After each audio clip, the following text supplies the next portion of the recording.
How about some D3 football? Adrian looking to keep their perfect record intact, facing Olivet on homecoming weekend after a scoreless first quarter. The Comets fly down the field and Trinice Hammond punches it in to give the visitors an early lead. The Bulldogs, though, immediately respond. Jake Kelbert fakes out everyone, opts for a quick pass to Ryan Brumley in the end zone to knot it up at the break. After an Olivet pick six to start the second half, it's all Adrian. Kelbert slings it to Jalen Wallace to tie the game again at 14. Special teams then making special plays. A high snap to the punter, and Wade's Ashman makes them pay. Adrian takes over inside the 5. Shondell Hartnett then finishes the job on the very next play as Adrian opens MIAA play with a 24-14 win.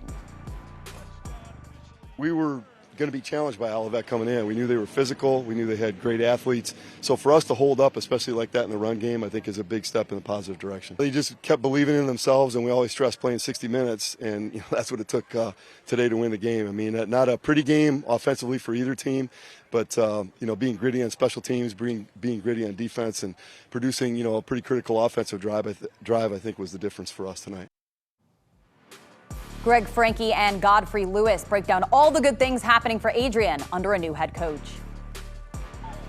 Transformations of football teams isn't supposed to happen so fast, but Adrian went from 1-9 last year to 4-0 this year, the first time they've been 4-0 in 14 years. And Joe Palka, the former Whitmer and Saline outstanding coach, he's really doing great things, it appears, with this football team. Yeah, he's just doing it a certain way, and it's been that same way everywhere he's gone, whether it's been Whitmer, Saline, and now here at Adrian. You're seeing the same body language and the mindset and intensity on every play, and I expect to see more as they continue to build as we go along. In the early games of the season, and Coach will be the first to tell you that they haven't played their toughest competitors yet, although Olivet was good today, but they were playing ahead. But here they're doing things that teams that have lost a lot don't typically do, and that is come from behind, face adversity, and a couple of times they faced that, and they responded beautifully in this game, plus capitalized when they were given opportunities by the other team. And those are things that are going to be stuck in their memory for the rest of this season, is creating those opportunities to win and overcome.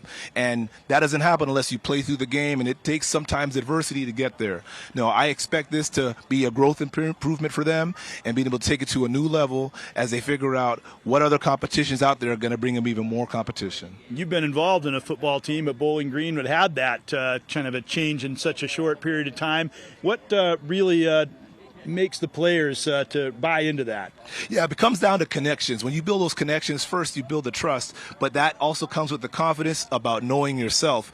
As a coach, the biggest thing is to let them believe in themselves, and once they know themselves, now they can grow and come together. That sure looks to be happening at Adrian College right now.